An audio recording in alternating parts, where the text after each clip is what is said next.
Well, Bassem, Piers. it's good to see you. It's good to see you too. Last time, obviously, we did it remotely. Yes. You were here. I was in London, and you complained that it was an unfair situation. You couldn't see me. Your earpiece kept falling out. Yes. So I thought, okay, fair enough. I hear you. I got on a plane. I flew 6,500 miles. And not only that, we're doing it in somewhere that is very familiar to you. It's the Comedy Store in Los Angeles, where you performed many times as a stand-up. So I've done my bit. You did. But actually, this is not the first time we meet in person.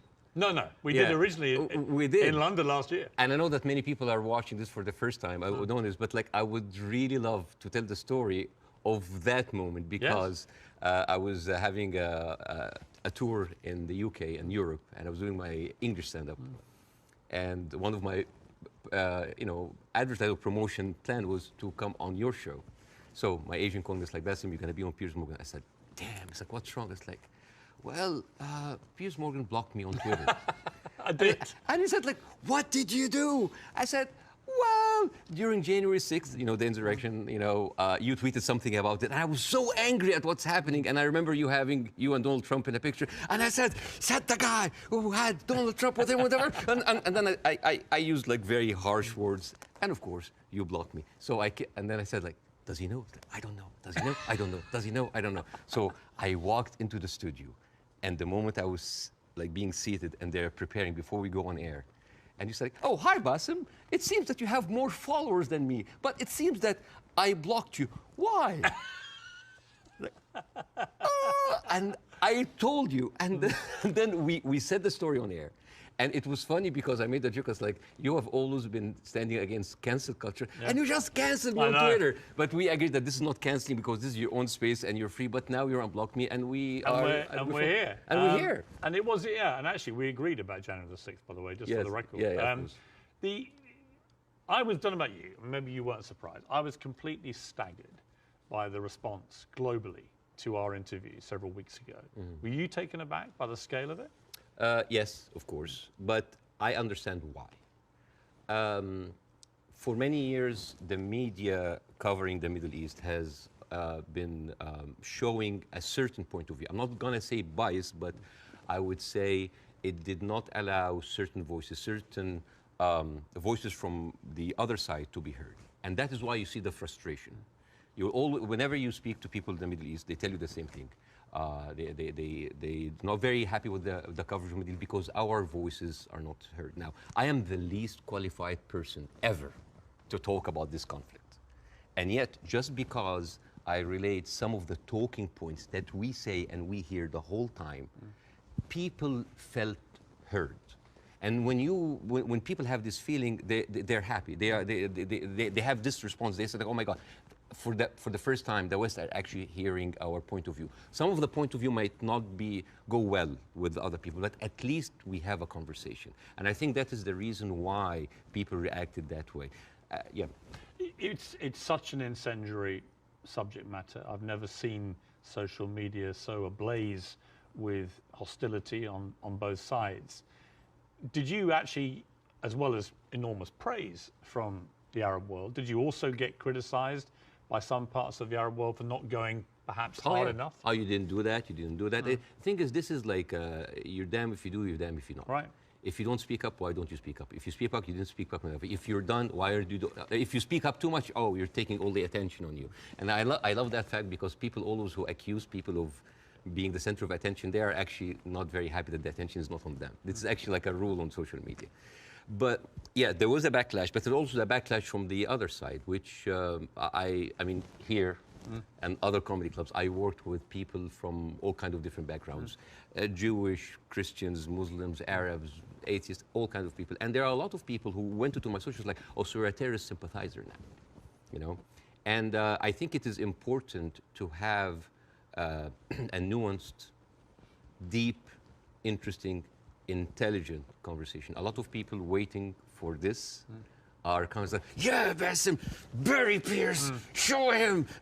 And this is the problem with the news today. The problem is the news today, it's not about the news anymore. It's about the people giving you the news. So it becomes a show, a circus. Two gladiators in the Colosseum, two pigs fighting in the mud. And this is why people don't get anything out of it. It's a circus. You know, one of the things I heard a lot was, who is this guy? And they weren't talking about me. Sometimes I wonder. Now, obviously, you're very, very well known in the Arab world. You're known as the kind of, they called you the Arab Jon Stewart, and you're well known in America, but you weren't that well known, for example, in the UK.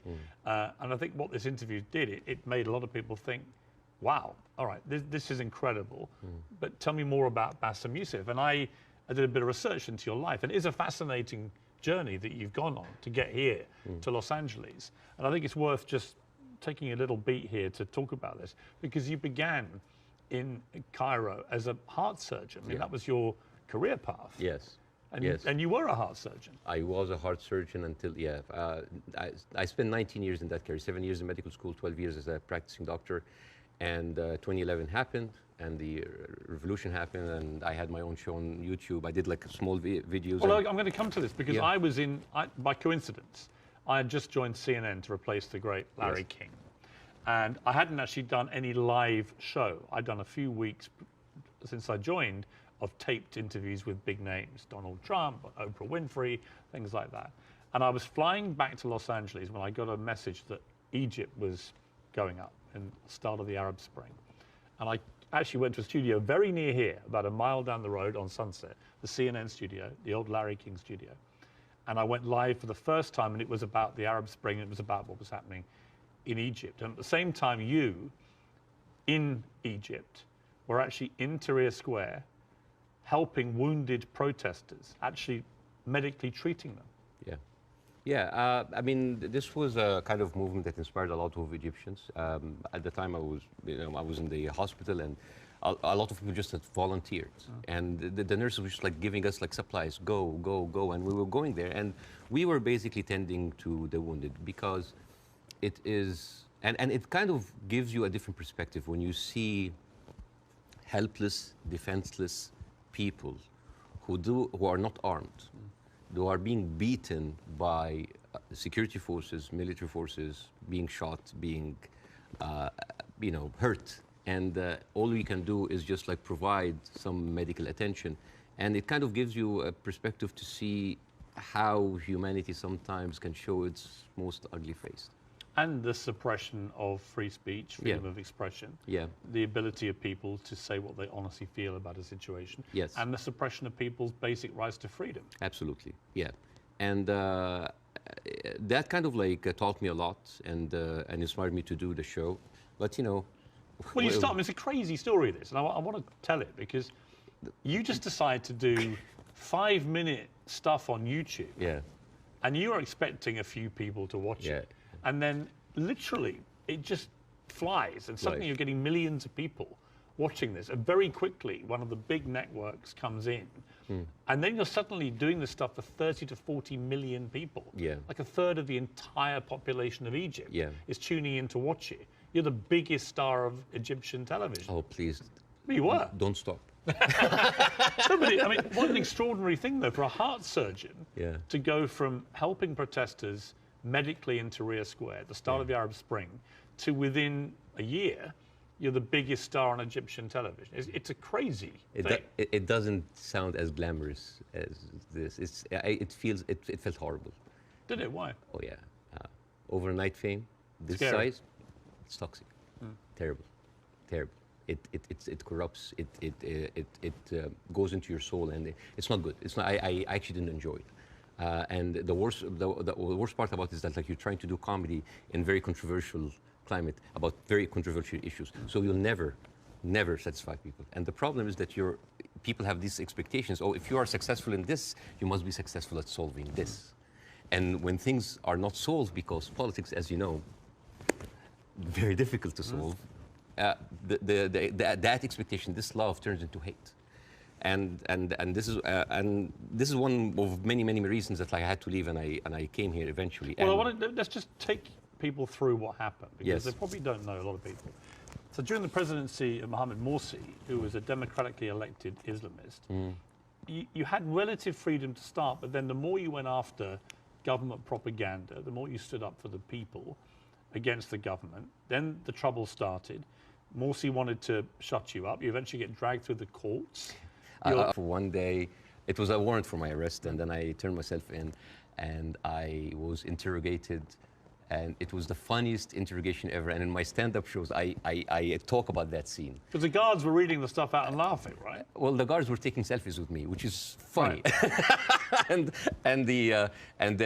The exchange between me and the prosecutor, general prosecutor, was extremely funny. I mean, I don't like to victimize myself. I don't like, oh, look at that. I actually like to find humor. But why were you arrested? What was the criteria? Oh, yeah. I think the list was insulting Islam, insulting the president, spreading false rumors, and disrupting the fabric of society. And it was, I think the people in the room didn't know what to do with me because they ended up discussing my jokes. So it turned into a writer's room. And I was kind of like, how do you think we make this funnier? And it was the funniest exchange ever. And after 6 hours, I was let go. And was it scary though at the same time that suddenly the machinery was getting a grip of you? Because it was to get a lot scarier. But was it in that moment when you first got arrested, you thought, I'm being arrested for breaching my freedom of speech, right? For some reason, I just like went with the flow. I went to the interrogation wearing the big hat. I went to the show. It was just, I just wanted this to be a farce because I just like, you're really coming after the comedian. And I just tried to enjoy myself, but deep inside I was dying. Well, it gets serious enough where you may have died because actually Morsi gets, of course, deposed. In comes General El-Sisi in a coup, a military coup, and he doesn't find satire a laughing matter, particularly when the jokes are about him. You get blocked. They literally block your show from airing. I aired one episode, and it's interesting. This is a very interesting story because the first episode that was aired after the removal in the Muslim Brotherhood, everybody was waiting to see what I would say. Because by that time, all of the Islamic channels that were, I mean, like me and Islamic channel, like it's like they had 5 channels and they were like me and them going like that. They had like 5 channels that have only 1 hour a week. And then they were removed. And then a lot of the other dissident voices were also being shut down. Now, people are waiting. What will Bassem say? And on the day that the show aired, the next day I went out and everybody's like, good, at least somebody is speaking. It was a very controversial episode. Nobody liked it. And yet everybody liked it because people said like, you're supporting the coup. No, you're the Muslim Brotherhood. Everybody accused me of something. All I did in that episode was just being a mirror of what is happening in the street and showing them how ridiculous it is. You didn't take a fixed position. Well, my position, depending on what's your position? What did you intend your position? My position was to show the ridiculousness of how the people now was like, oh, we got rid of Islamic fascism, but we are heading towards another fascism. There was a song that I did that was very controversial. People, and it's very funny. The pro-Muslim Brotherhood thought that this is a disrespect to the people who died, and on the other side, the people said that this is a disrespect to the army. And when you manage to offend everybody, you know you're right. Yes. And then the people in the middle, it's like, oh, you weren't tough enough. And I was told, it's like, why didn't you go after? The ceiling of freedom just went down, and I was just like, it is very difficult to go against an authority that was very popular at the time.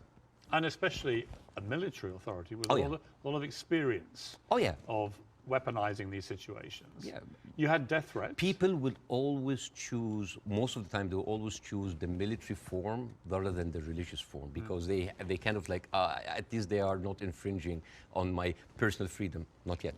But you had threats on your life, didn't you? Oh, all the time. I don't talk about that because like I have been having death threats, like, never stopped since 2011. Never stopped. Have they continued since our last interview? Oh, yeah.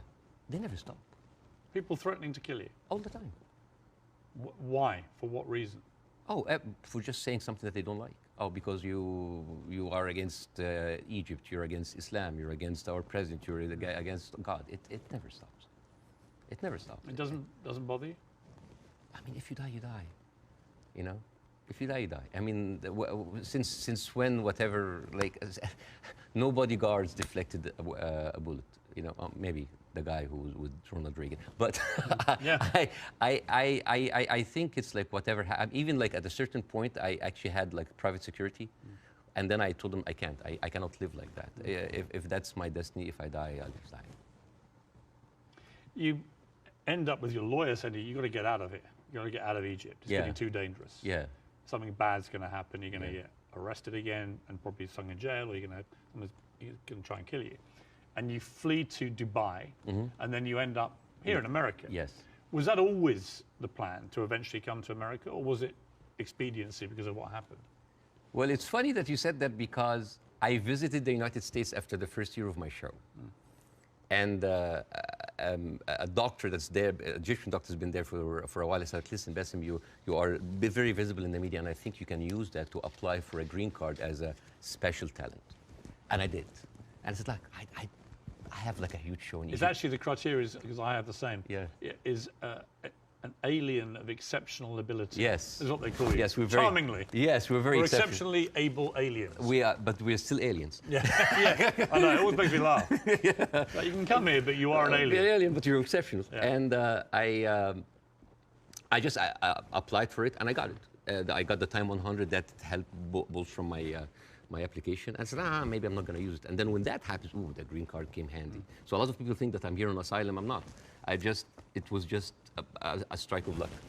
You now do stand-up. You've done it for 5 years. And fascinatingly, you do some of it for an Arab audience. You have a whole show in Arabic and an English-speaking version. Yes. And they're probably very different, right? Totally because different. Different sensibilities, different humor, Yeah. different crowds, Yes. different expectation.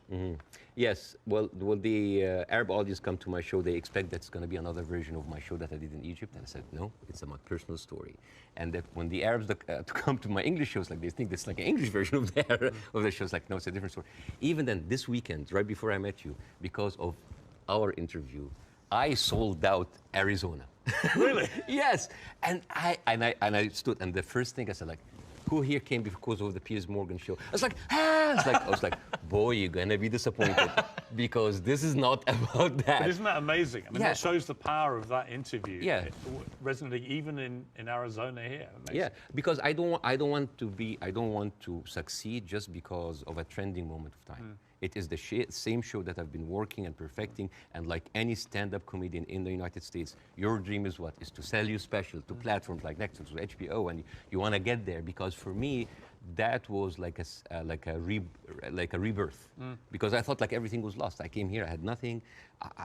As first 3-4 years, it was terrible. The first 2 years I was doing stand-up. Oh, I bombed hard. And I went home crying. I said, like, I'm not going to make it. And then suddenly I have already a tour. I mean, even before our show, I already had a set tour. And now I'm having like this ability of like talking to people with different languages, talking to all these different languages. The show that I did in Arizona had an incredible mix of Arabs and Americans. Amazing. And they came here and they completely, and there, a lot of them came, they were Palestinians. And they came with like the Palestinian flags and the cafe. And I thought, it's like, guys, it's like the way, laughter, being good at your job is in its way a way of resistance. Because when you laugh, when you show people that, hey, we have Arab people here, and they are, by the Arabs and Palestinians population in Arizona, one of the most established population in the United States. Arabs in the United States in general, they are like professionals, doctors, engineers, professors. Even the Uber drivers, they are probably were like an engineer or someone very established there, but he had to have like a step down in order to come here and survive. So, I mean, we hardly come find like illegal aliens here or people like came in that were not qualified. So, and this is the problem this is why the reason people were very happy of our interview, because because part of the hate on both sides is that we see the news from a different perspective. And people here see the news from another perspective. And everybody's like, why are those people reacting like this? Because they don't see what the other person sees. And I hope in that interview that we can bridge that gap. Yes. Before we, can I Yes. show? Okay, so this is a gift from me and my wife. This is olive oil from the West Bank. Ah, Whenever I go to Jordan a lot, but my wife also like, ask for the oil from the West Bank. It's very good. It is the best oil ever. And the thing is, the olive trees, they survive up to 600 years. And they are passed from one generation to the other. And it is like a family heritage. And the way that you do it, so this is za'atar. Za'atar is basically thyme, and you add to it sesame and a bunch of herbs. And the way that you eat that, you take like a piece of bread. We don't have to do it now, maybe at the end of the interview. Yeah, we'll do it, yeah. And you soak it a little bit in the oil, and then you take the za'atar. And I'll demonstrate here. Chuk, chuk, chuk. And then here. I love it. Well, I love Arabic food. So at the end of the interview, you're leaving with this oil. So I it's will yours. take that. It shows that. Well, yeah. thank you. And it's very kind of your wife. Thank you. Thank you very much for me. Well, I'm the one who bought it, but it's okay. Obviously, you started the last interview with, I mean, I would argue savagely dark humor involving your wife. How you've been trying to kill her, and she was using your kids as human shields and stuff. And I'll be honest And I'm with you. still trying to. But you know what? When I failed, you know what I did? I went out to the house and I just like randomly slapped other neighbors. So, it's interesting. By mistake. Now, this time I'm ready for you, okay? This time I'm ready for the humor. Oh, you're ready, okay. No, but it's interesting because last time I was very taken aback. And I remember thinking, as you were doing this right off the top, I remember feeling very uncomfortable, unusually uncomfortable, and thinking I didn't know how to react to that. I didn't know whether I was supposed to laugh or be silent, and I sort of ended up sort of slightly grimacing, half laugh and listening. And then I realized it was very powerful what you were doing. It was satirical, but it was savagely satirical and extremely effective. And that's why I think the interview did so well. But I'm not going to pretend that I found it easy to listen to it or to react to it, because I didn't. You know why? Because all I did was just take the talking points that's been in the media, not just for after October 7th, all through the conflict. It's always like, we need to kill it. All right. You need to kill 5? No, kill 10. You need to kill some? No, kill all. This is what satire does. It take reality, flip it on its head, exaggerate it, and then you can see how sometimes very uncomfortable and even sometimes stupid that sounds. Because I was just reacting to whatever the media is telling me. It's like, oh yeah, okay, let's do it. There's no pushback. So suddenly, the person who's proposing the most extreme measures is like, oh, we'll take it. Oh no, that's too much. So that was like a very simple technique. I just took the talking point and just exaggerated it. It was devastatingly effective, I think. Yeah. First, before we go any further, how is your wife's family? Because she is half Palestinian. Yeah. Are they okay? They're good. They're good. They are safe for now. Yeah. As like the last week, there was no internet, as you have. Yes. You know, I saw you tweet at the IDF. It's like, how can they know? You know how many views that tweet's had? Nearly 40 million. Yeah. Me just saying, how are they going to see this message if you've cut the internet off? Yeah. I'm wondering if the IDF's like, why aren't the Palestinians liking my tweet? Because they don't see it. Right. No, but I thought that was a perfectly correct assessment of it. Yeah. But the reaction to that tweet I did was enormous, as everything is in this thing. And I had a lot of people say, finally, Piers, you get it, right? Finally, you get it. And I wanted to say, listen, I'm trying to reach a place where I get this, but it's an incredibly complicated issue for someone who is not Arabic or Jewish to poke their head into. And I've had to cover it as a journalist for a long, long time. I think I said to you before that I was editor of a Daily Mirror in England when we opposed the Iraq War, for example. So, you know, I have taken stands on this thing. On this one, I find, and I'm going to be completely straight with you, I discussed this with Jordan Peterson this week, and he did a pretty incendiary tweet in which he said, give them hell, Netanyahu, enough is enough. And he was actually very self-reflective about that in the interview we did this week, where he later issued a 20-minute video, because he said sometimes a one-line tweet can be unnecessarily inflammatory to people. Much better to take time to explain it. Here's where I've got to with this conflict now. I viewed what happened on October the 7th as an absolutely appalling atrocity, a terror attack of unimaginable horror. And I absolutely think that Israel has a right to defend itself from the people who committed it, Hamas. And I've questioned for the last 3-4 weeks, what is a proportionate response? And I have said repeatedly, I don't know the answer. I want people who have a view to have a view about that. And I'll ask you again about where you think we are with this. I also acknowledge that Hamas live amongst civilian population in Gaza. And therefore, if you do what the Israelis are currently doing, which is a ground offensive into Gaza, a lot of civilians are going to get killed. And at what point does that become disproportionate or even illegal? And I don't know the answers to those questions.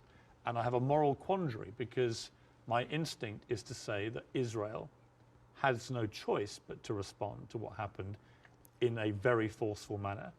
I understand why they want to eliminate Hamas altogether.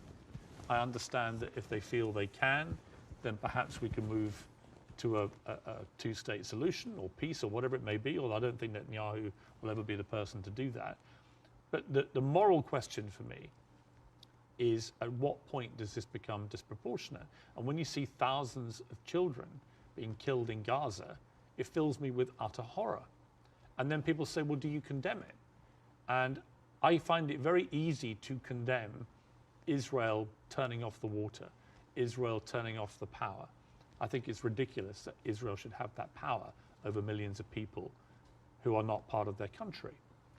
I think it's terrible what's happening in the West Bank with the settlers. I think that the stuff there is completely easy to condemn. But can I, hand on heart, condemn Israel trying to destroy Hamas after what they did on October the 7th? That is where I'm struggling to find myself saying I condemn it, because I believe that they are right to try and destroy Hamas. Now, what do you feel about my moral quandary? Well, there's a lot of points, very lot, and I think this will kind of like lay the ground rules for that interview. There is a whole thing about like, is it right to defend itself, the condemnation. First of all, let's start with condemnation. Yes. You want my opinion? Yes. Condemning Hamas or condemning Israel? Yes. Completely useless. Completely useless. Why? I condemn Hamas, you condemn Israel, interview's over. What happened? Nothing. It is just checkpoint, like morality checkpoints. But I've interviewed a lot of pro-Palestinians, for example, some of whom will immediately say, I unreservedly condemn the terror attacks of October the 7th, and then go on to criticize Israel. And I think that's it's a position I can completely respect. Yeah. But I find it much harder to respect a pro-Palestinian guest on my show if they simply resolutely refuse to say that they can condemn the terror attacks. Yes. I find that less worthy of respect. But you see, this is the problem with the news. We go into the circular motion of the same answer. One thing that I have noticed, not just on the coverage of these events, the events before and before and before, every time this starts, people say, we don't know what's happening. It's a very complicated situation. Right. What is happening now? And for me, as a viewer, if a conflict that's been there for 75 years and the media with all this technology has been covering it and we hear the same exact words, we don't know what's happening. It's complicated. It's a very complex. That is a failure of the media apparatus. That is the failure to themselves and for the audience, because why every time this happens, it seems like it is happening from point zero. And I think to help understand that, I will get to the October 7th. I will get to the condemnation. I will get to the self-defense. But I think maybe we can we have like all the time in the world, and we can discuss, this interview could be a bookmark, landmark for maybe looking at that conflict in a deeper way that nobody had gone there before. We have the views, we have people waiting. Yes. You know, as I said, I'm the least qualified to discuss that, but it's an opportunity to use it. I'm not massively well qualified myself. Yeah, both of us. I mean, look at us. I'm an Irish Catholic. I mean, right? look at us. Yeah, two privileged people. One white, one white wannabe, discussing the most complex conflict of our history. But I want to start in a totally different area. I want to start with anti-Semitism. Yes. I think it's an important issue. Yes. I think there is a rise of anti-Semitism in the world, and I think there is. This is very dangerous. And I, as a Muslim, who has been through events where there were terrorist attacks somewhere, and that reflects on us, I can completely feel that. Since what happened, I had text message from the Jewish friends. Are you okay? Are your wife's family okay? And I was texting them. Are you okay? And I think it is very important to agree on the language because the word anti-Semite has been used and abused, and most of the time not for the good interest of the Jewish people. Because the first 2 days of the coverage, I watched the news, and there was a lot of protest that was led by Jewish Voice for Peace, and they were led by people who opposed the Israeli attack on the civilians. And I remember quite well, many of the Republican representatives in Congress came out and they were calling these the global intifada, the global jihad. I love it when they say jihad. They sound like a horse. Jihad. It's very funny. Or they say like, these are, and I quote, Iranian-backed jihadists. And I said, wait a minute, but most of those people are Jewish. Those people who took over the Capitol, the same people who took over Central Station in New York, which is known as the biggest civil disobedience event in America in the last 2 decades, they were all Jewish. And then I find Nikki Haley saying anti-Zionism equals anti-Semitism. And then I remember it's like, oh, Jewish people in America are saddened by the fact that they are not citizens of America or citizens of the world, but they are citizens of Israel, and they have to back Israel in whatever they do. And these are not my words; these are the words of Jon Stewart. He went down and he said it is very, very important to divide these two. And what is very, very interesting. Would you compare that on that specific point to the way that people try and say all Palestinians are responsible and accountable for what Hamas do? Yes, yeah. In other words, I think you can be very critical of Israeli government and their policies and Benjamin Netanyahu and the politicians, but that doesn't mean that you have to take that criticism to innocent Israelis who may have exactly the same criticism themselves. And this is why it is very important to have these kind of discussions, because the saddest thing that I saw is the people that were in so much support of Israel are anti-Semite themselves. MTG, Marjorie Taylor Greene, you know, she said like, oh, I send my aides, and they took pictures of the protesters. Basically, she's surveilling protesters. And Marjorie Taylor Greene is very known for a very famous post in 2018 where she blamed the California fires on a Jewish space laser gun. Do you remember that? Do you remember that? It's just like, oh, they were burned because Jewish investors, Rothschild and Feinstein, anything that ends with Stein, because that's of course sounds Jewish. They put a satellite and shooting laser beams to. It's possible. And not just her. You have Steve Skoulas. Thank you so much. He is now the Speaker of the House, and he has been invited before for an organization that was funded by David Duke, the founder of the KKK. You have Kevin McCarthy, who is the former minority speaker, leader of the Republican Party in the House, and he accused Jewish billionaires of rigging the midterm. So how come those people are accusing us of anti-Semites? So here's the thing. So let's go to the equation that Nikki Haley put on Twitter. Anti-Zionism equals anti-Semitism. No, it is true. People who hate Jews, they're also anti-Zionists. It is true. And you could be someone who hates Zionists, who don't like Zionism, and you are Semite. You could even be Jewish. And guess what? You could be a Zionist, like those people, supporting Israel, and at the same time you hate the Jews, because the chant, Jews will not replace us, these echoed in Charlottesville. It did not echo in Gaza. I mean, in Gaza they say worse stuff in between the bombing on their downtime. And these are the same people who are seen with Nick Fuentes, with Stephen Bannon. And you know what's most interesting? Trump had him for dinner at Mar-a-Lago. And all of those people are buddies with Benjamin Netanyahu. So how does this work? How does this work? And you know the people who speak against this, like Jon Stewart, like Bernie Sanders, like Naomi Klein, what do they call these people? What do they call them? Self-hating Jews. And you know what else now they call them? They call them capos. Capos. You know what's capos?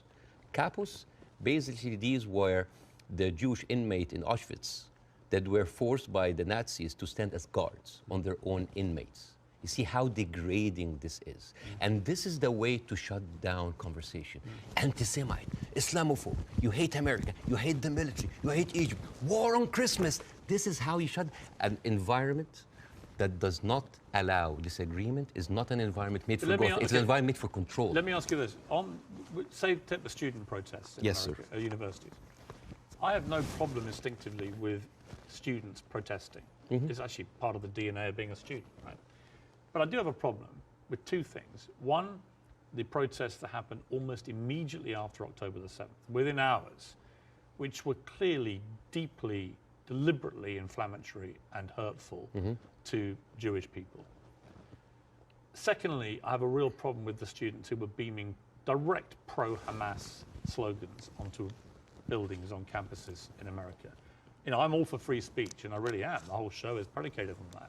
But not to the point where you see Jewish students barricaded into libraries because a mob is descending on them. There is a distinction to me between people who are obviously overtly, I mean, there was a professor at Cornell University who was literally seen in public shouting how exhilarated he felt by the attacks of October the 7th. He still hasn't been fired, that guy. I think that crosses a line. Do you? Yeah, I do not like this way. I mean, I can understand why, but I don't condone it. I would never, because you have to understand these people, again, I'm not supporting them. I just want to make sure about two things. The reason that I started with anti-Semitism, because I wanted to make sure to clear any confusion that when I speak about Israel, I'm speaking about Israel. Yes. When I speak about Jewish people, I'm speaking about Jewish people. Yes. When I speak about my Zionists, I'm speaking about Zionists. It was very, because No, I think it was very powerful that you did that. Yeah, I have and to be careful. That's the first thing you did, because I think it's really important. Yeah, but at the same time, when I tell you why does that happen, it doesn't mean that I condone it. There's a difference between explanation and justification. Those people who are exhilarated, the way that they, this is the same reason why people were so happy about the interview. What do they see? They see Israel as a criminal state who is killing their people, and in the same time, they are supported by the international community and America. They have no guns, they have no superpower backing them. All they have is just feeling of happiness, like, yes, our enemies that we cannot touch them has been hurt. All they can think about, that these are their enemies that have been hurt, right? I'm not condoning this, but again, like when people were celebrating terrorist attacks, you know, against Western targets. Of course, I don't condone that. But why? Because those people has been, from a very young age, what have they seen? They're not being heard by the media. The plight and the suffering of the brothers in Israel, in Palestine, in the Arab world are not being heard. People in Iraq, you know, like when America and Britain invaded Iraq, right? What the Arabs saw? It's like two superpowers are coming in on just regular people. So whenever there was like a bomb or like an attack on American troops, people would celebrate. Yeah, they're our enemies. Emotions are very inflammatory, and it is not right. But those people had nothing else. All they can is just like shout. All they say is like to rejoice. It is not right. Again, I'm explaining why is this happening, because it's like, yeah, if I cannot get you, I'm just gonna scratch your eyes. I'm gonna scratch your eyes because you've been beating me all the time, and you have the whole international community backing you up, and all I can do is scream. Is it right? No. But it is understandable. Again, it's not the right thing. But no, it's not like understandable. It's like, oh, no. But again, it is an explanation. Now, hate. And again, this is another way why this has been magnified in the media so much. What does the Western audience see? They see people rejoicing for the death of innocent civilians in Israel. This is what have the Arabs seen for years on the Arab world. For example, if you look up Sidrot cinema, this is in 2014 when Israel was bombing Gaza as usual, and the Israelis in the Sidrot, the kibbutz or the settlement, they went on a hill and they had popcorn and they had drinks and they were like watching the show and they were cheering with every rocket coming down. This is what we see. Western people didn't see that. Well, somebody found a tweet actually of mine from 2014 in which I said, at what point does what Israel is currently doing to the Palestinian people become terrorism? And because I've always said, you know, I've spoken about this a lot over the years, and I've always tried to be extremely fair-minded, albeit nobody really wants you to be fair-minded. They want you to take a side. But that was clear that my thinking back then was that they were absolutely overstepping the mark. Absolutely. But again, to the point of rejoicing. No, I know what you mean. Yeah, but like if you, for example, Google the wedding of hate. This is like a Jewish wedding in Israel where they were celebrating the arsons and the burning of Palestinians. To be clear, I've seen lots of videos. No, but I'm not talking to you, Piers. No, I know. I'm talking to the Western audience because I want to see, like, I want to say, like, this is what they see. I mean, for example, there is a very famous video for Samuel Abu Za'anin, who is like a young kid that he was shot point blank by an Israeli soldier, and he was not allowed to have any medical attention. And as his dead body was being put into the ambulance, the Jewish settlers were cheering. So for an Arab audience, this is what we see every day. So when they say, oh, we heard them back, we heard their people like they heard back, it is not right. But this is what hate does. It escalates, it feeds each other. Radicalism feeds it. It is terrible, and it is just like a vicious circle. So I would like to do something that is very interesting tonight. I want, when I invited Jon Stewart to my show, as much of like a reception that if you see on the YouTube, people just like, we had to cut the 5-minute standing ovation for broadcast. People were on their feet for 5 minutes. They could not believe it. I remember Jon Stewart telling me I could never imagine that a Jewish guy from New Jersey would have that kind of reception in Cairo. And yet, on the internet, people who would, what? You brought a Jew on your show? Why you are with a Jew? Yes, hate is there. Yes. So, and the thing is, like, why we do not see each other, people in the Middle East, people in the West, that we do not put ourselves in each other's shoes. And I want to do something very interesting today. I want to give, I like telling stories. And I'm going to tell you a very nice story. Tell away. This is the story, surprise, surprise, of the suffering and the plight of the Jewish people. And I want to say that because it is very interesting when you see the trauma and the suffering that the people on the other side went through, you might understand why they're coming. So this is, see this? This is a map of all of the history of the expulsion of the Jews in Europe. They've been like, I have never seen a minority being kicked around this much, right? And of course, this comes back to the, you know, the whole idea about the original sin, that you have betrayed Jesus Christ. The blood of Jesus is on your hand. And then comes the 11th century. At that time, Jewish people were not allowed to own land. They were just peasants. Even some of the professions they were not even allowed to participate in. But they were allowed to do one thing, usury, money lending, because it was prohibited by the Catholic Church to engage into that. So what happens when you work in money? You get richer, right? And those Jews lived in ghettos. Now, ghettos was not just like isolated neighborhoods in cities. Sometimes ghettos were outside the city. This is like how isolated they were. And in those ghettos, they have to pay gold to the mayor or the governor or the prince or the noble. So they would see, you're getting richer. I need more taxes. So they pay tax. What happens when you have a business and they increase your rent? You increase your service, increase the taxes. So what happened? The Christians started to default. And suddenly, the image of the greedy Jew was created. Shylock, merchant of Venice. If it will feed nothing else, it will feed my revenge. You know, like never did I see a creature like, you know, I can't remember that. Never did I saw like a creature that looked like a man so keen and greedy. Confound of a man. You know, English. I messed it up. Anyways, but this was the image, greedy Jew, the greedy Jew. This was created because of their conditions, and it became worse in 1095, when Pope Urban II called for the first crusade to go and save the birth of Jesus from the unbelievers Muslim. And you know, this crusade did not kill a single Muslim. You know how many people they killed? 2,000 Jews. Because it's like, wait, the non-believers are all over there. Why? So they went to it's called the Crusades of the Rhineland. So they went to the Jewish community because, hey, we own the money, so let's kill them better than paying them. And then came the plague. And then all of the things like, oh, they're killing babies, who would do that to a baby, you know? And they accused them of poisoning the well. This was the kind of oppression that the Jewish people went through.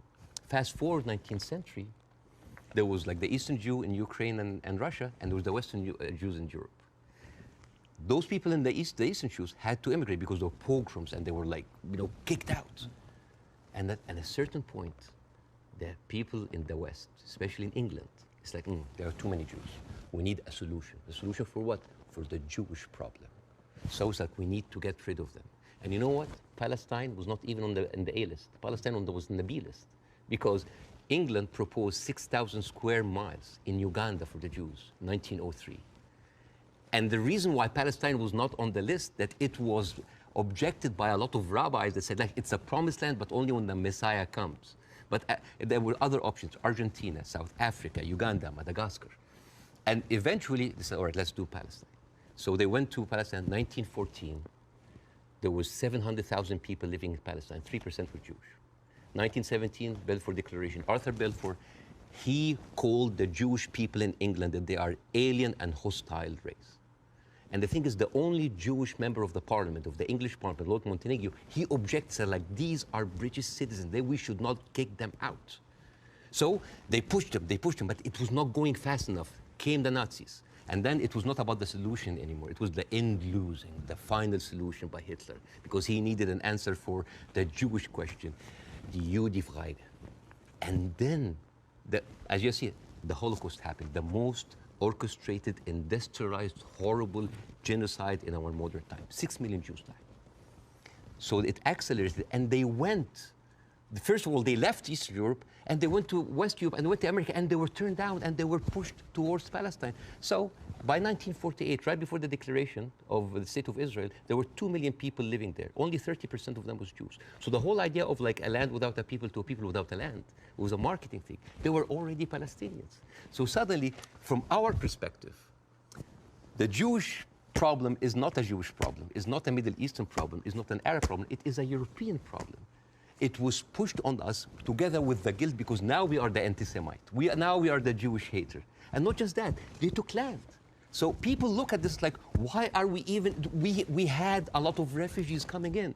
And during that, there was a lot of, as you know, Zionist militia, the Aragon, the Haganah, all of these people were killing Palestinians. The famous massacre of Deir Yassin. You're talking about the atrocities of October 7th, it's horrible. But in the Arab mind, there is Deir Yassin, where there is an incredible movie called Tantoura, Tantoura, where the Israeli members of those militias, they talk about the atrocities that they did, including opening up the pregnant women's bellies and having bets if the boy inside is a boy or a girl. It is one of the most horrific, and they talk about it, some talk about with regret, and some talk about with pleasure. We did that, right? So you have even King David. I think your Prime Minister, Mr. Sunak, was there. And if I was British, I would question this. Because as you know, King David was bombed by the Aragon militias. 91 British soldiers died. I don't know, if I was British, how come my Prime Minister would have the nerve to stay in that hotel? I mean, you know, the ghost of the 91 British soldiers, that must be haunting for them. So you see?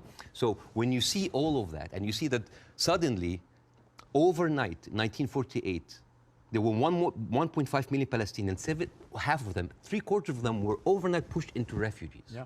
And this is why it's called the Nakba, the catastrophe. So now we have all of this building up into the minds. And suddenly this was like a conflict, a hate, a problem that we didn't have to do anything with. This was basically pushed on us by the Europeans. You see? So this is why it is important to say that. And I'm not saying that just like, oh, let's wipe out the State of Israel, let's like push them in the sea. No, but it's important when you talk about the conflict, that you talk about the root causes, right? No, there was like a vibrant Palestinian culture happening over there. And right now they are erasing this culture. Suddenly I'm thinking of like Israeli feta cheese, Israeli hummus. Oh, that's an insult. Israeli hummus. Come on. I mean, take the land, but leave the hummus, man. I mean, come on. I mean, that's not fair. You are someone who's always spoken against culture, cancel culture. Right now, a whole culture is cancelled. Let me ask you this. Jonathan Friedland is a top Jewish journalist for the Guardian newspaper.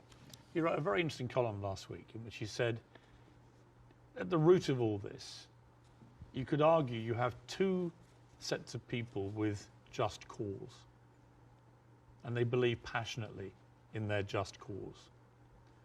and he was sort of advising people not to take sides unless you really understand the history. Would you agree with that? Would you agree that both sides have legitimate just cause? Not with the methodology that's, you've given an extremely detailed analysis of the build-up to what happened in 48. To me, it's pretty clear 700, 800,000 Palestinians were displaced from their homes, and it should never have happened. And that has been absolutely, I think, the root cause for so much resentment. But can you, at the heart of this debate, agree with Jonathan that you could argue there's just cause on both sides? There is a cause on both sides, but I'm walking on a tightrope here because I'm not a Palestinian. Yeah. But from the Palestinian point of view, there's a lot of people. I mean, there are 2.2 million people living in Gaza. There are 3.5 million people living in the West Bank. There is 350,000 people living in East Jerusalem, and there is like 6 or 7 million people living outside. Those people, the Palestinians that were pushed out, they do not have the right to go back. Right now, if you meet Palestinians, you'll see them wearing a necklace with a key. That key is their house that they were kicked out from in Yafa and Haifa. You know, like my wife's family comes from Ramla, which is 50 miles from Gaza. And according to the law, those people have absolutely no right to go back. Even if you are a Palestinian with an American passport, they give you hell in order to go in. And yet, a Jewish person born anywhere in the world, born in Poland, born in Ukraine, no question asked, he can jump on a plane, land in Israel, and get the Israeli citizen and take a house that most probably belonged to a Palestinian. So it is not just like it is an ongoing injustice that has been happening. Now, I mean, where would you criticize, if you're being fair-minded, where would you criticize from 48 onwards the behavior of the Arab side? Well, put yourself in the Arab side. At 1948, you constituted 70% of the population. Suddenly, the UN is giving you 48% of the land, right? Not just that, I mean, the Arab regimes, because they did terribly, and see, this is the thing, like, Arab nationalism at the height of these people feed on each other. You know, because it's very, very important to have a problem. Oh, it's Israel. And for Israel, oh, it's the Palestinian. It's a very good distraction. I mean, sometimes I feel that like the Palestinian cause is very useful for both sides to stay there as attention because it's always a way to reflect.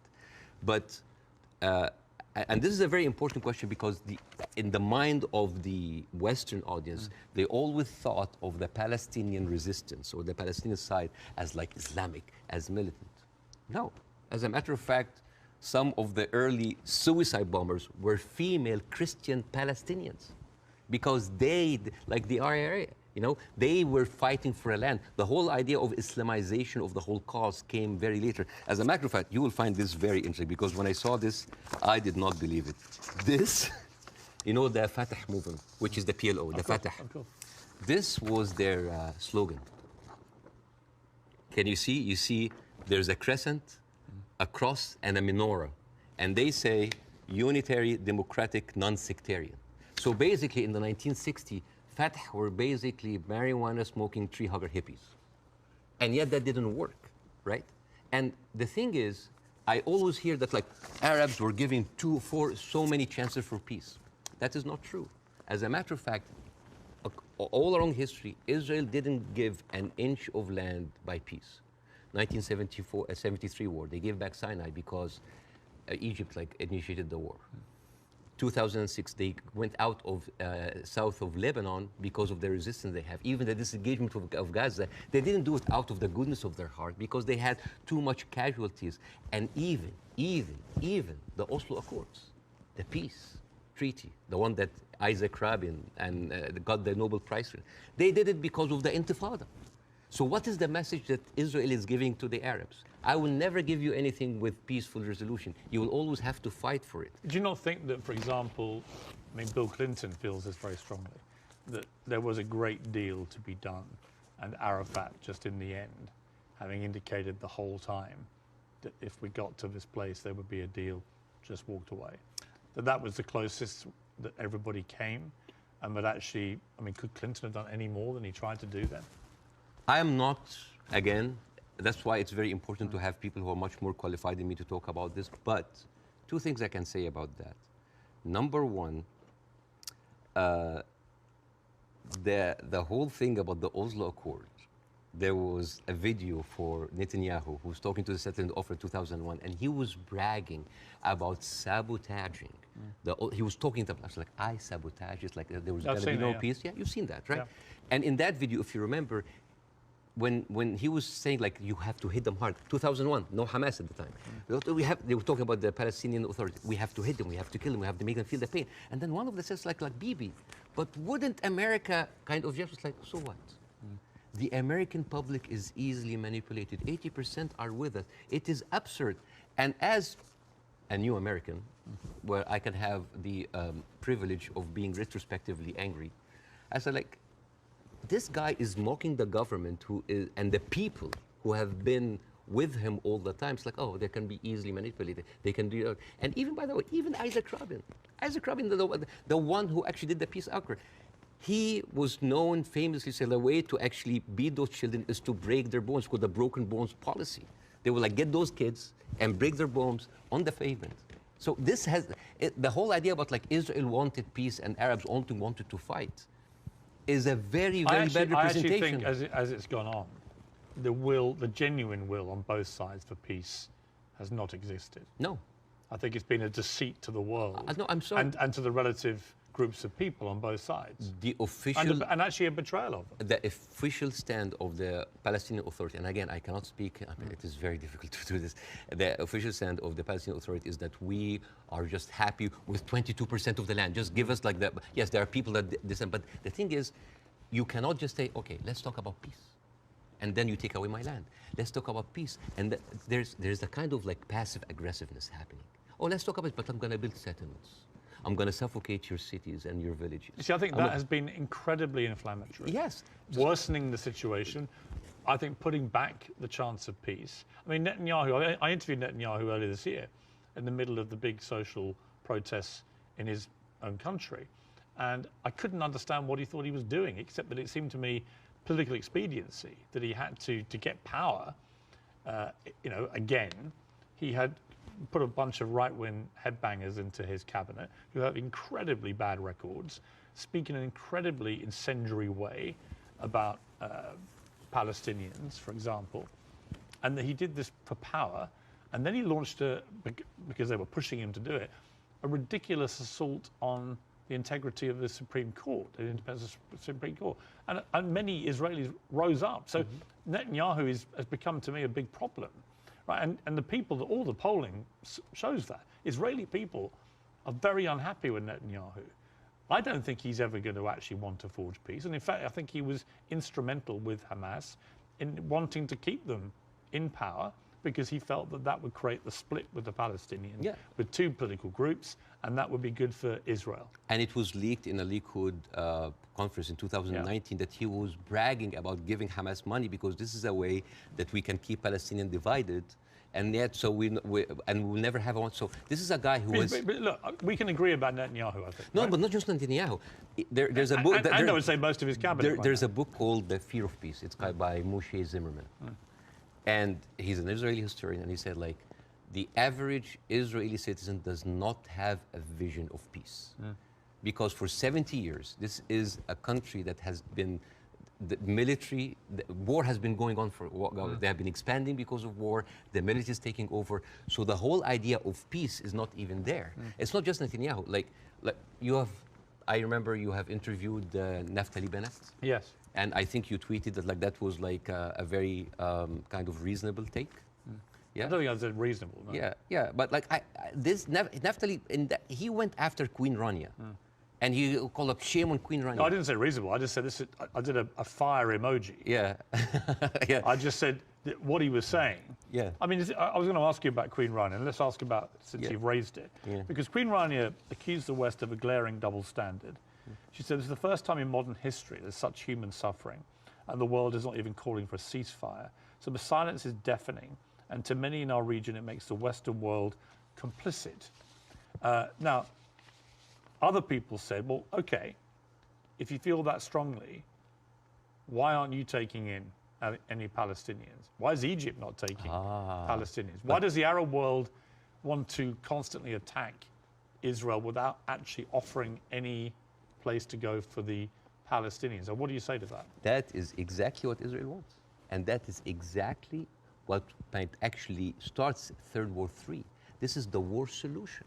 These are their lands. And then suddenly take them. Why? So they've been basically kicked around from their homes. And now another country should take them? You see what will happen? Imagine this. Now, and because Israeli official has been talking openly about this. It's like, why don't they just go in Sinai? Why they go? You know what would happen? Those people are going to be pushed in Sinai. And with any population, 2 million people, they are living in refugee camp. What do you think will happen? Unrest, chaos. And then after a few years, the Western media will come with their cameras like, oh, look at those Arabs. Oh, they're killing each other. Oh, Israel is good that they got rid of them. And then they will go to the West Bank. And suddenly those 3.5 million people push into Jordan. The whole idea, why does Jordan take them? Why does Egypt take them? The same question. Europe has 44 countries. Why don't they take Israel? America has 50 states. Why don't they give them Florida? I mean, we seem to complain about Florida the whole time. Why don't they just like give Israel? The whole idea was like, oh, you're Arabs, you're all the same. No, no, no. Because what will happen then? So Israel will move into Jordan? That's like, oh, Saudi, why don't you take the Jordanian? So this is not a solution. This is not a solution. Bassem, I hear you. I'm not taking a position either way. Let me ask you directly. But I want to say something about what Queen Radia said. Okay. The whole idea about like the West. Yeah. I think that in 3 weeks, Israel morally corrupted the West like no other. I think the West will have a lot of time to recover because for years, the West has been telling us, oh, look, we're liberal. We're all about human rights. All are equal. Adopt our values. And then suddenly, well, you don't want to even to cease. We don't want to even tell Israel to stop. And suddenly we woke up and we found McDonald's are giving free meals to the Israeli because like nothing will make you feel better after killing a bunch of Palestinian kids than a Happy Meal. So let me ask you this. They have a toy. So this brings me to Hamas, okay? So what Israel will say, because they say it to me every time they come on the program, whoever from Ehud Barak to Naftali Bennett, whoever it may be, they say, look, we suffered such a catastrophic terror attack on October the 7th that we have decided we are going to get rid of Hamas. There are 40,000 or so Hamas terrorists in their eyes who need to be got rid of. And I do believe they're terrorists. Only terrorists can commit the kind of act of terrorism we saw. So can we, on that point, can we agree on that? Do you believe Hamas is a terror group? It is classified by America as I'm not a big fan of Hamas, and they are a militant group. That does like stuff that. Are they terrorists, do you think? Yeah. Cool. Okay. So we agree on this. So you have 40,000 of them living in Gaza amongst the civilian population. If Israel has decided to eliminate a terror group, Hamas, as the world did with ISIS, for example, and I think there are a lot of parallels given the way they behaved on October the 7th to ISIS, how do you do it? How do you do it if you don't do it the way Israel is currently trying to do it? Exactly not the way that Israel does it, because if you have one of the most advanced military powers in the world, and it takes you 3 weeks, 9,000 Palestinian civilian death, 21,000 injured.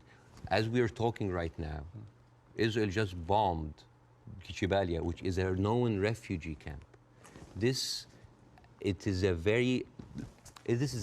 not self-defense. You know, like one of the most questions, like, does Israel have the right to defend itself? This is a no-value question. This is a no-value question.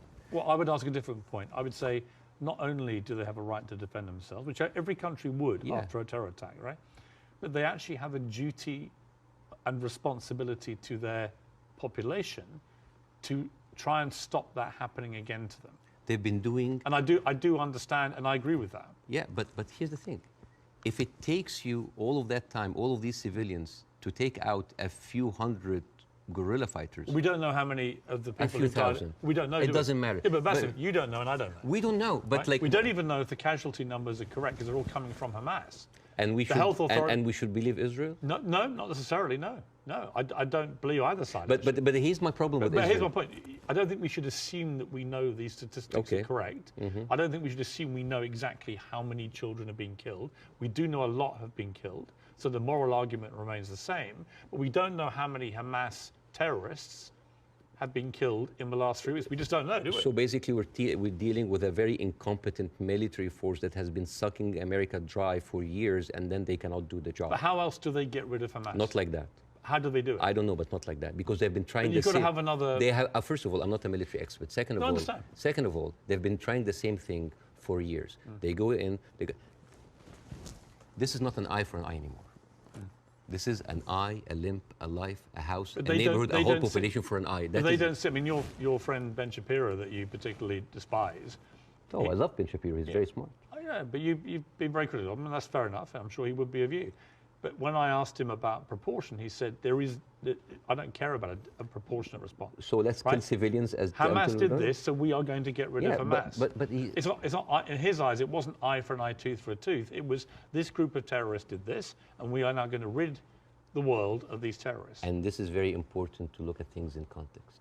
When you see how Israelis talk inside their community, there was a very famous post by Uriel Eritzol. He is the speechwriter of Netanyahu. He said, "What is so horrific about understanding that the whole Palestinian people are our enemies? All of them are enemy combatants. We should kill them, kill their mother, destroy their homes, the homes that they raised those snakes, so no snakes will be raised in this house anymore." And this was reposted by Ali Chaket, which is the minister of, wait for it, justice.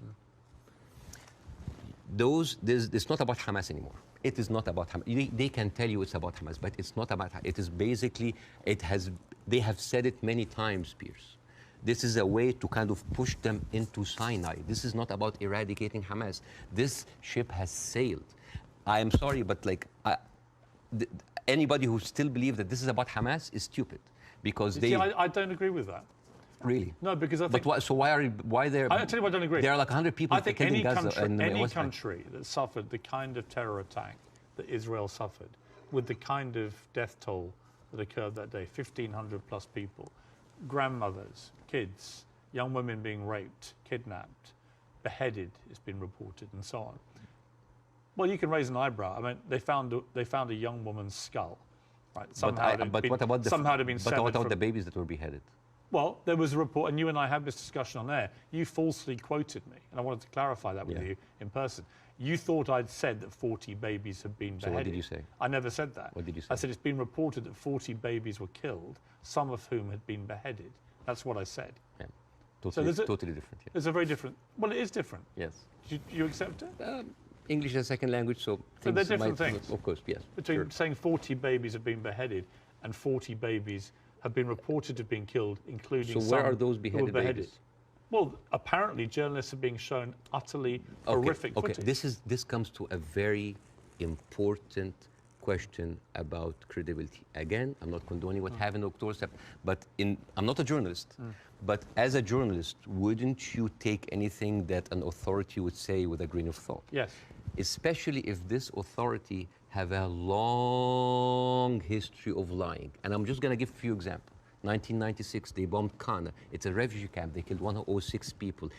Despite that they knew it's a refugee camp. They said, oh, maybe it's a one-time off. 2006, they bombed Kana again.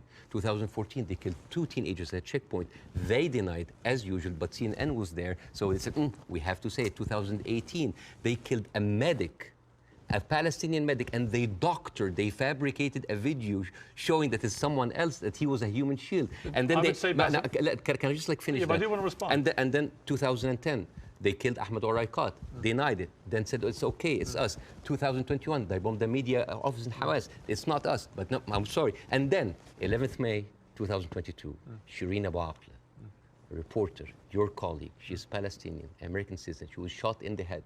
And they provided forensic evidence and even a doctor's video that it was not them, it was Islamic Jihad. How can I expect to believe this regime, especially if the president of Israel comes down with this ridiculous thing? Have you seen that? No. He said, okay. This was reported by Sky News, and it was the funniest thing I've seen so much. This was a Colin Powell moment, but like the cheap edition. Mr. Herzog said, Isaac Herzog, it's we have found evidence on one of the terrorists, a manual to create chemical bombs. And then he showed this, and he showed, and this is, so I just want to say, Why would a foot soldier go into enemy with like a manual to chemical bombing? It's like, is that BYOB, bring your own beer, bomb? It's crazy. And what he like have like local ingredients to make, and then this is like, this is a manual of Al-Qaeda, of course, conveniently written Qaeda. And let me read it to you in Arabic because this is funny. Which basically say, this is basically like a catalog for self-improvement for mujahideen. I didn't know that they have life coaches.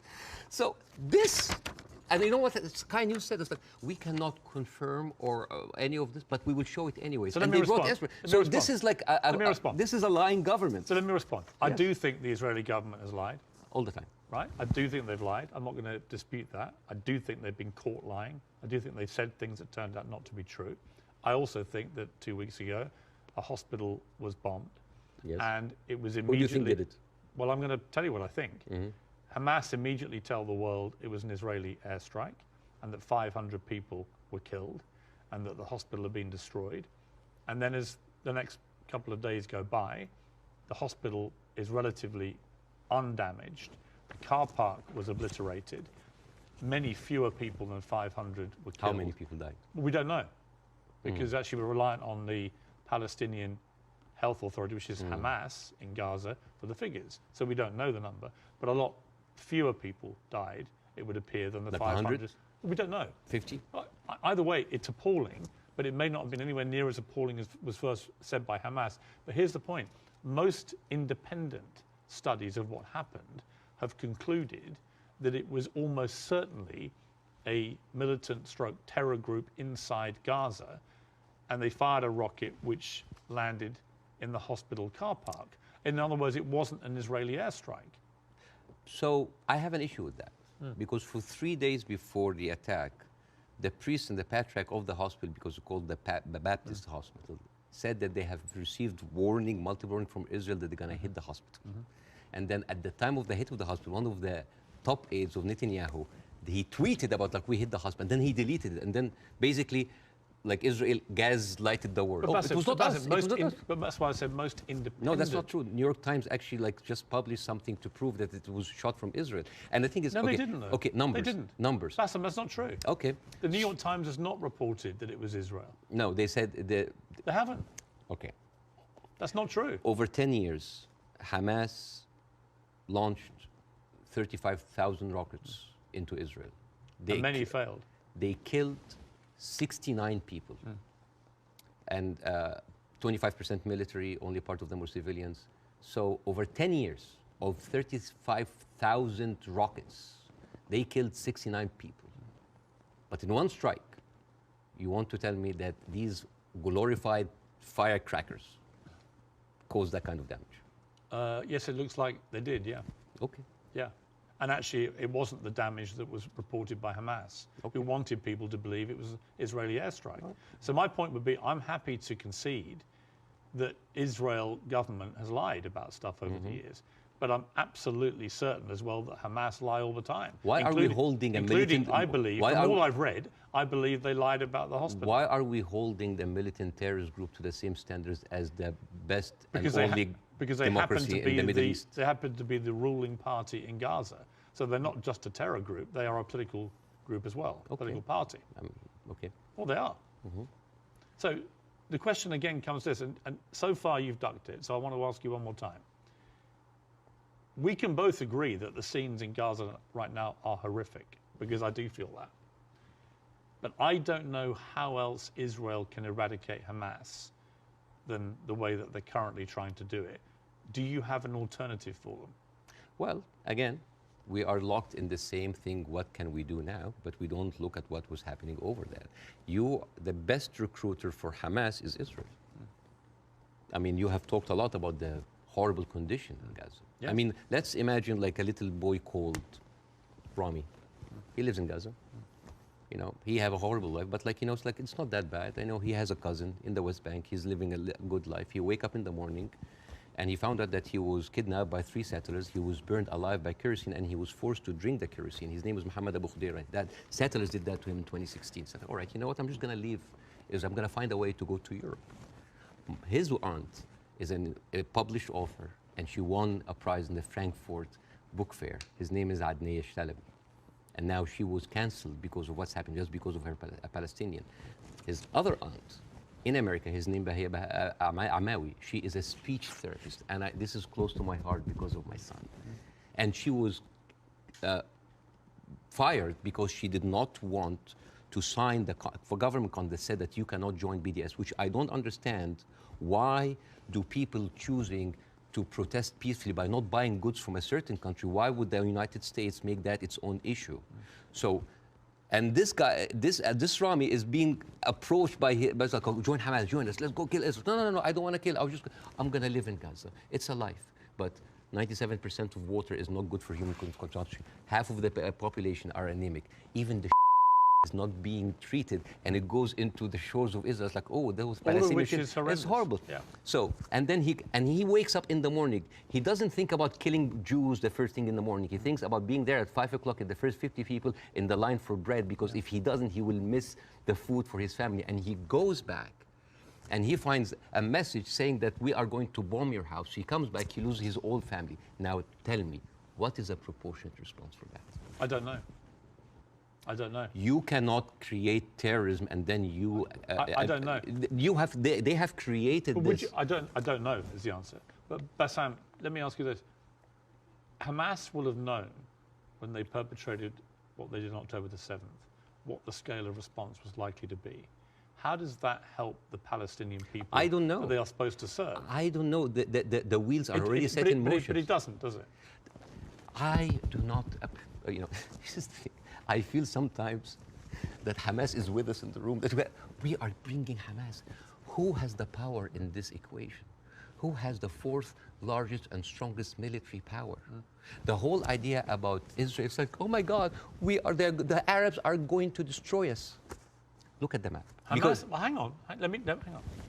Hamas's stated goal is the eradication of Israel and the Jewish people. Yes. They make no pretense about it. They've made no attempt, unlike the Nazis who try to cover up their crimes. Absolutely. They've made no attempt to try and deny what they brazenly boasted about it. Yes. They are proud of what they did. Right? And they will have known, again, the scale of what they did on October the 7th would have prompted this kind of response, which would have led to thousands of innocent Palestinians getting killed. And my question for you... I wish the 7th of October never happened. Right, but every time something happens. You say Hamas is everywhere. Well, yeah, actually all roads, all roads on this particular part of the crisis, and I accept it's been going on for 75 years, this conflict, but all roads in this crisis lead to Hamas and what they did. And not necessarily. Because yes. all roads goes to the condition that created Hamas. If the Jewish people were expelled from Europe and went to Argentina or South Africa and Uganda and went in and took the land, you would have Hamas in all of these places. You and I can agree that the conditions Palestinian people have had to endure in Gaza for a very long time are completely unacceptable. I think it's completely unacceptable that Israel has wielded such control over the people of Gaza, working out who can come in and who can go out, turning on and off water and power on a whim, turning off the internet on and off at a whim, all that kind of stuff I can completely agree with. But given that I think we agree Hamas are a terror group... Okay, let's say... Let me finish my question. Given that we agree that Hamas is a terror organization who have a publicly stated position of annihilating not just Israel, but Jewish people, and as we saw on October the 7th, they mean it. If you are Israel, what do you do to get rid of those people who have shown the world that's exactly what they will actually do if they get the chance? You know what I would do? I would give the Palestinians what they deserve. Terrorism is a virus. Yes. It's a virus. I agree. If a patient with a flu came to you and you're a doctor, how can you treat that patient? How do you treat it as a doctor? How do you do? Well, you're the doctor. You give them nutrition, fluids, and rest. So the immunity of the body gets rid of the virus on its own. If I received that patient with a flu and I took a sledgehammer, it's like, why are you not getting better? Do you think that patient will get better? No. You are weakening him. You are making him worse. Israel did not just weaken the body of Palestinians, making them unable to get rid of hate and radicalism. They have openly bolstered about helping and giving money to the same terrorist organization. So, I agree. I think Netanyahu is complicit in keeping Hamas in power because it suited him politically. Yes. And I think you can't get away from that. Yes. There's no question of that. But there's also no question that the Israeli government, led currently by him, has to stop Hamas from perpetrating another terror attack. And again, it comes down to this question. What do they do to get rid of Hamas if it's not what they're doing? I don't know. But like, as an Israeli citizen listening to this, how come that my prime minister bragging about giving money to the terrorist group that he is using right now to eradicate a whole group of people, and yet using them as an excuse? Isn't that weird? This is like this is like Tony Blair being like found like giving money to Al-Qaeda or ISIS and then going to fight them. How does this work? How does this work? I agree. How does this work? Yeah, but I agree with you. So yeah, it's a terrorist attack, and Israel is funding them. I mean, this is in the words of Benjamin. This is the thing about Benjamin Netanyahu. He brags about that stuff. So this is a circular question. Yeah, but yes, I agree with you. Hamas is to blame. Who created Hamas? Who's helping them? And who is allowing for an environment for that kind of hate and destruction of Jewish people to aspire? And the thing is, there's something very important to the Western audience here. They think that Israel is a small, tiny country between the hostile Arab countries. The biggest military power in the Arab world is Egypt.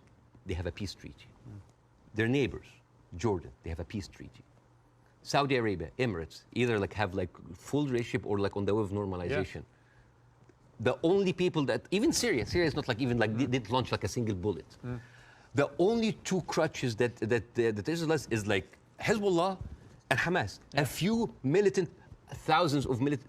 Is that really formed an existential like threat, especially if I know that over 13 years, only 69 Israelis were killed? I would say. Would that really wipe out Israel? Is Israel that weak? I think if you have two groups of people who are ideologically wedded to your destruction as a state and as a populace, and you're constantly firing rockets, as Hamas have done for over a decade now, then that cannot be acceptable.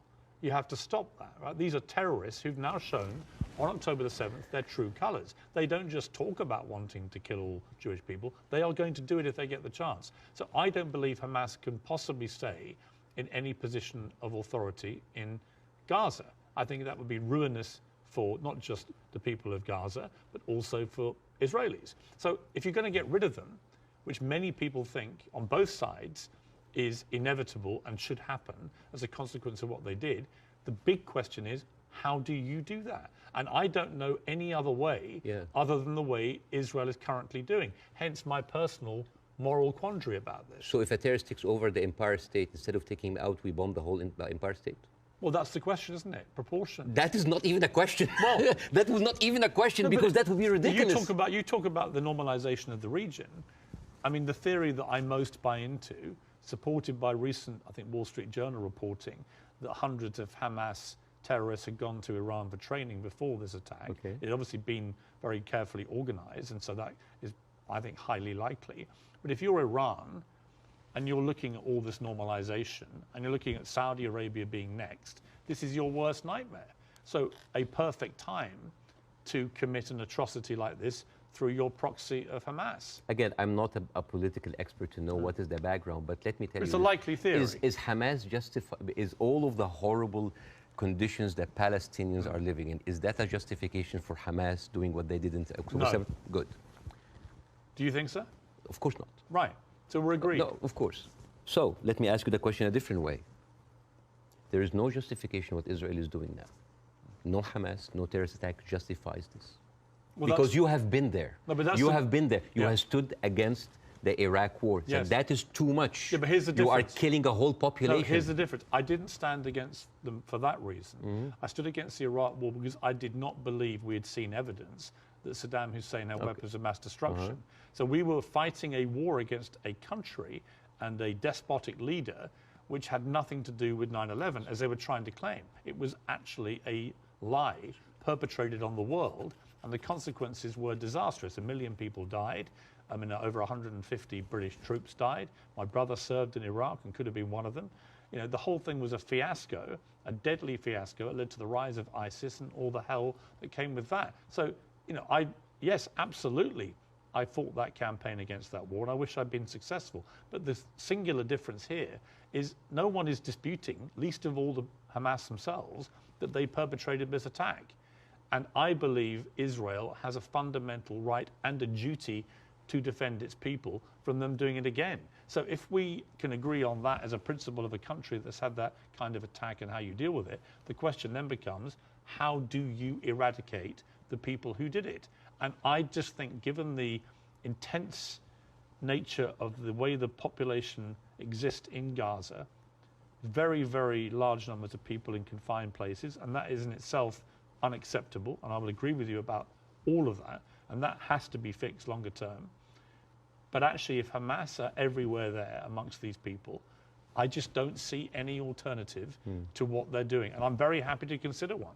But I don't think you have one either. So if the Iraqis were actually, there was evidence that they were behind 9/11, would that still be okay to kill a million Iraqis? We have a parallel, which is Afghanistan. And in fact, I would say, but that raises a different question. So was the Afghanistan war just? I believe it was, in a way that Iraq wasn't. I believe that Afghanistan was harboring terrorists, Al-Qaeda. We know that they were training there. We know the Taliban were there. And we went in, we launched this war. It goes on and on and on. Huge bloodshed on both sides. And in the end, after a ridiculous overnight pullout by America and President Biden, the Taliban are back in charge and waging the same kind of medieval rule they waged before all this. So you've got two things. Was it justified to strike back at Afghanistan for harboring Al-Qaeda? I would say yes. Did the means in the end justify the war? You could argue no, actually, because actually you ended up with the Taliban back in charge. So they're two different things. And it may well be here, by the way, as I've said, that if Israel pursues this ground invasion, it backfires horribly. It leads to a much wider conflict involving many other people, possibly including Iran directly. And it could be a horrendous escalation and a massive war raging through the whole region. And that is my fear about it. But I come back to the central point of justification, and I'm really struggling to see what else Israel is supposed to do to get rid of Hamas. And if you've got an alternative, let's hear it. I do. Piers, this is never about Hamas. Believe me, it is never about Hamas. If somebody tells you who they are, listen. Israel has been telling the world all the time, they need to clear the Gaza Strip into Egypt. You think that's always been the plan? Always there. I mean, they have said it. They have said it many times. Why does Egypt take them? And do you think when Egypt takes them, do you think they go back? No, never. And then when they're done with Gaza, they will go back to the West Bank. They will kind of like build the settlements around them, and then until they push them into Jordan, because that is the plan. They have talked, not just Benjamin Netanyahu, everybody said like, there's no state, two states. It is one state, and it's for the Jewish I don't people. think he believes in a two-state solution. Nobody believes in a two-state solution. It is one state. But nor do Hamas, obviously, and they're the ruling authority in Gaza. They don't. You see what you're comparing? It's a militant group. It's a small militant group. But they are Israel as a nation. They are the elected political leadership. They were elected in 2006, and 50% of the people in Gaza right now are under the age of 16. They were not even born. I understand. Yeah, like so. And the so all right. So Bassem, let's agree about that. But that's the circle state. It's I understand. It's a circular firing squad. Hamas. I know. But okay, let's move forward. Oh yeah. Let's assume somehow we get to a place, possibly at the instigation of countries like Saudi Arabia and others getting directly involved, where you get to a place where Hamas are removed, and I don't quite see how that happens without enormous further bloodshed, but let's assume they get removed. Let's assume that Netanyahu is removed from office, which I think is highly likely just from the fury of his own people about what they see as the defensive and security failings, plus his attack on the Supreme Court already causing huge polarization. Let's assume we get new leadership in both places. Could there still be peace? Could there still be a two-state solution? No. It can never happen. No, because Israel have already shown it's not about Netanyahu. It is the policy of Israel not to give the Palestinians their seat. It has always been there. But what if you find leadership that understands? You will not. But why are you so... You will not. Why do you not think so? Because Israel has been... But they would say the same about the other side. And I remember... Who has the power? Let me give you a parallel. Obama in his book... Let me give you a parallel. Okay. Let me give you a parallel. Northern Ireland, okay? Northern Ireland appeared to be completely intractable, with the IRA and the loyalist paramilitaries trying to kill each other. In the IRA's case, trying to kill British people as well, because they did not want this to go the way that people wanted it to go.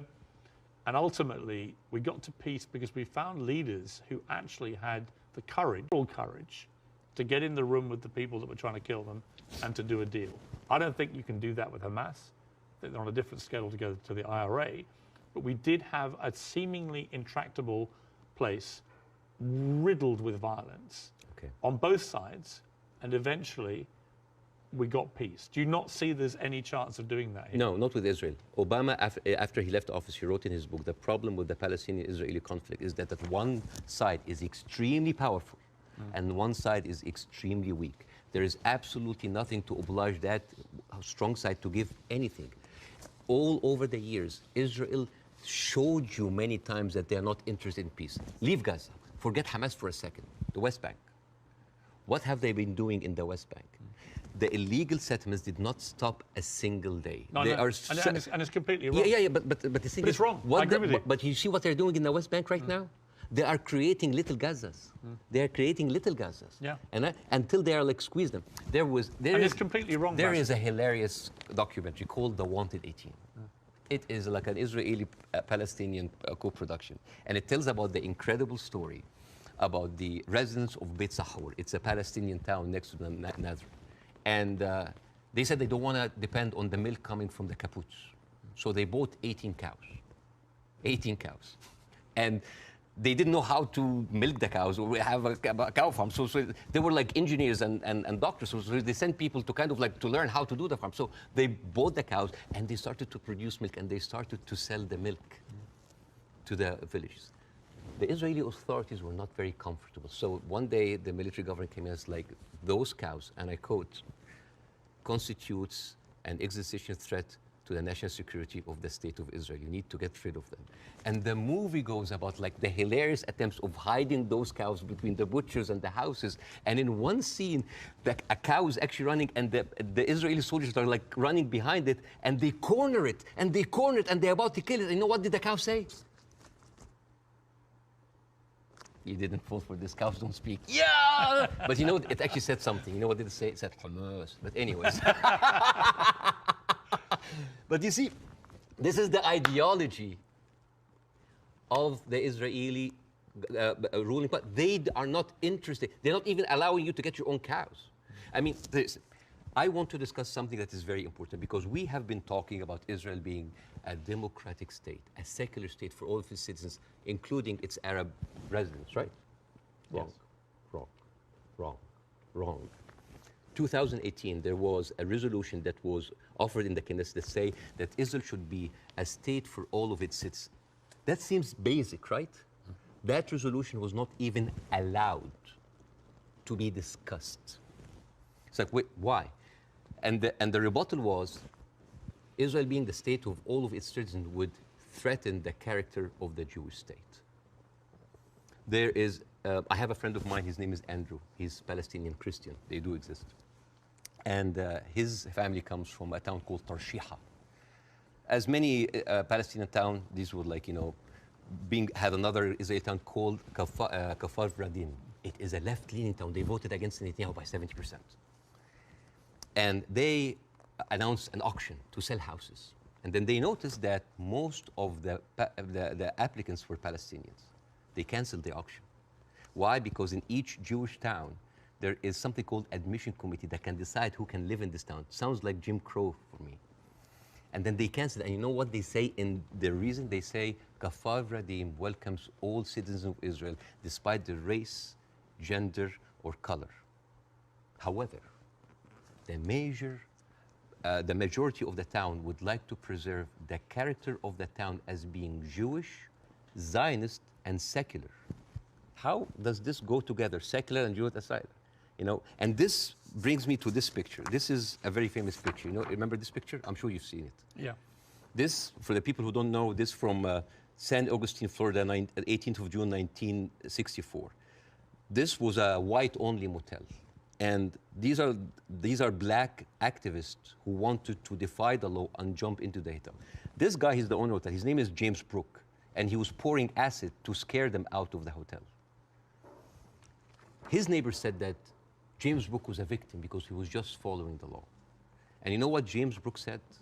He said, it's not like I don't like black people, I just don't like them in my swimming pools. Now, if an official said that, wouldn't you say that this town has kind of a systemic racism? Yes. This quote was not said by James Brooke. It was said by Deton, the head of the Galilee municipality, when he said, I don't like Arabs. I don't just like them in my swimming pools. The town of Nazareth Elite, 2010, the Arab Christians in the town, they requested to set up the Christmas tree next to Nazareth. This is the birthplace of Jesus. And you know what they said? We cannot have it because non-Jewish symbols would offend Jewish residents. But this comes back to what you were saying at the start, which is about the hate on both sides. No, I'm not talking about the hate.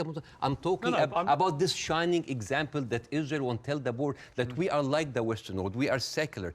I don't know if you know this, but they're not just like secular, like Christians against their own Arab. I'm talking about like Arabs with Palestinian, with Israeli identity.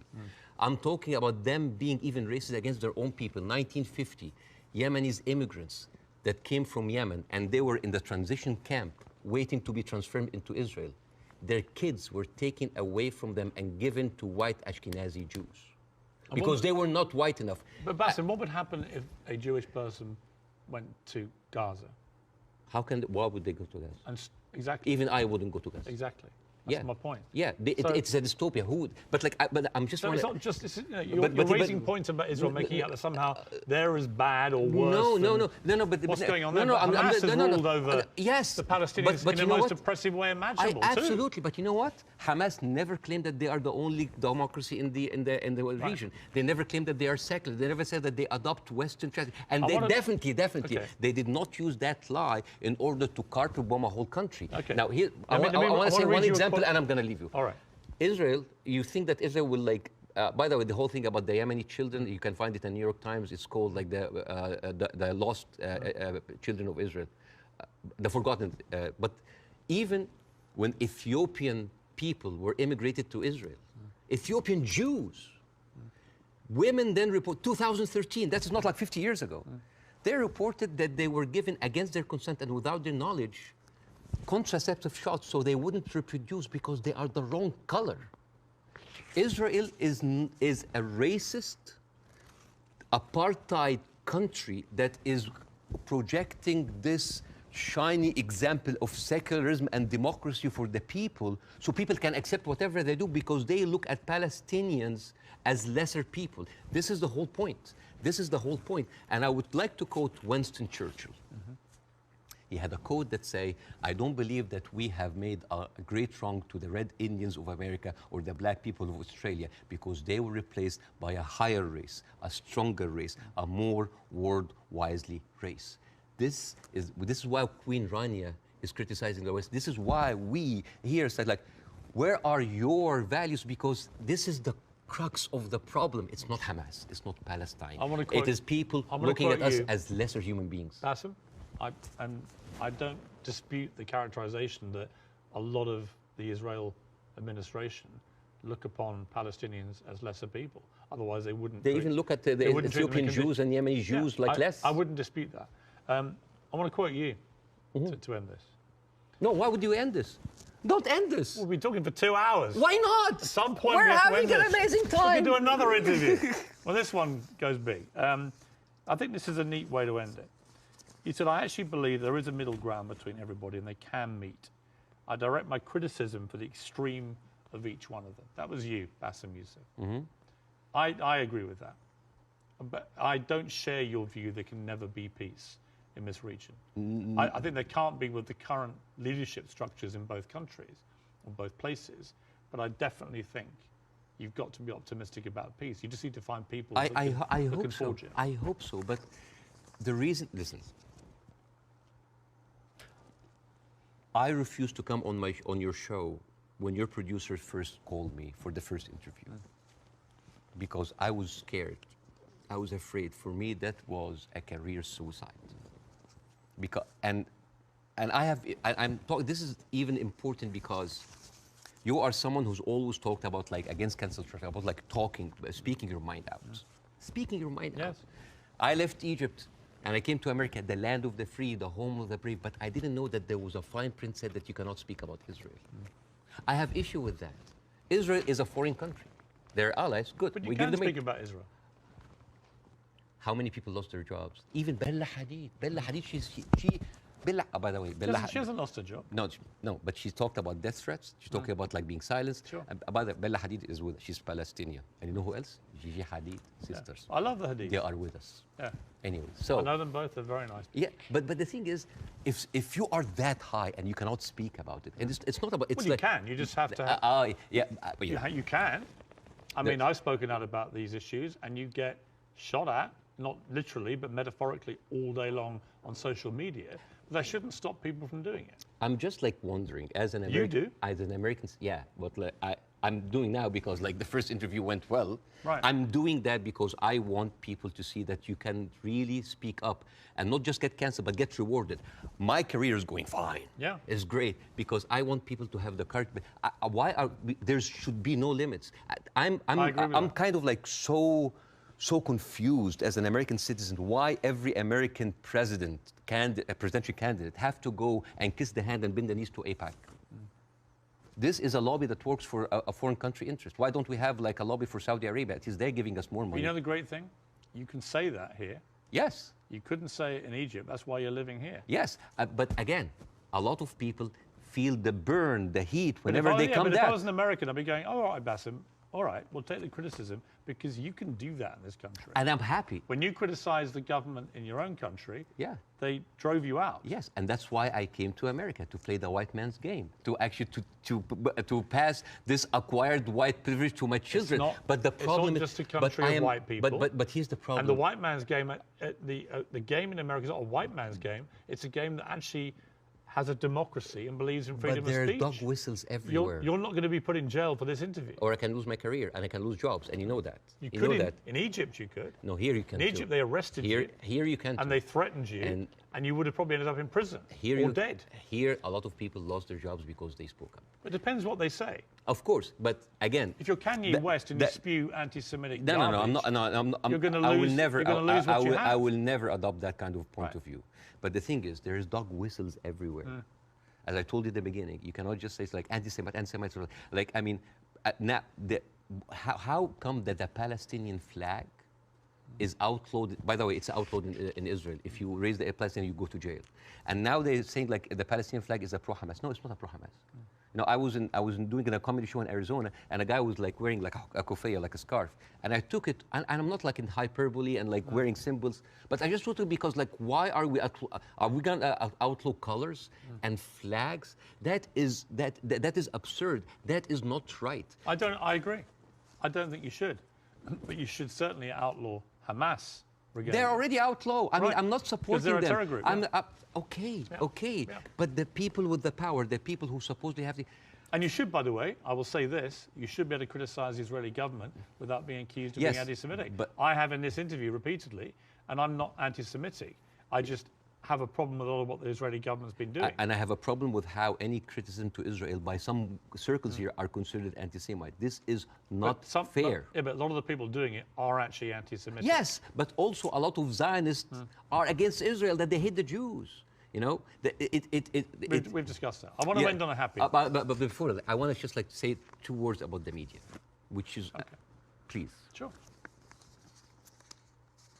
Mr. Zomlot, the Palestinian ambassador that you have, this guy lost 6 members of his family in an Israeli strike.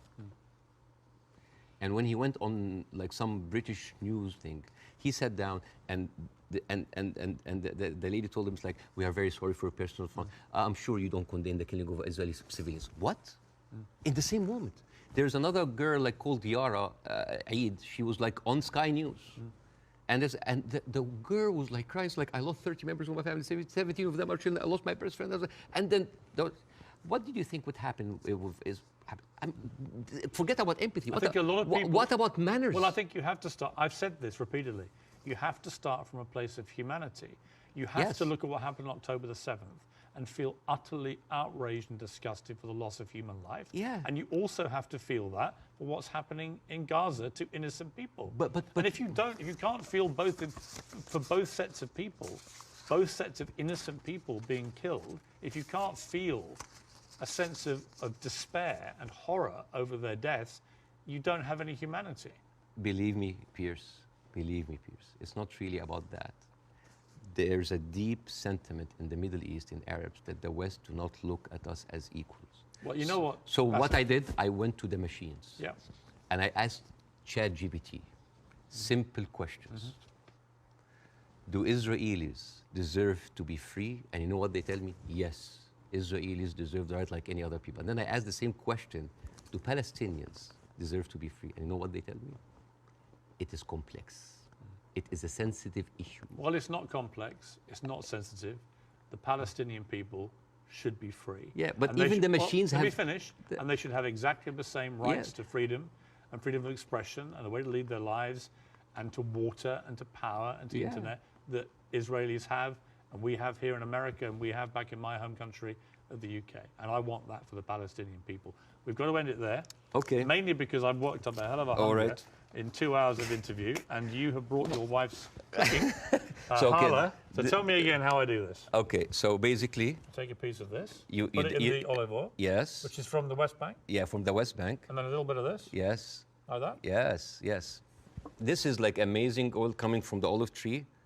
This has come from the West Bank.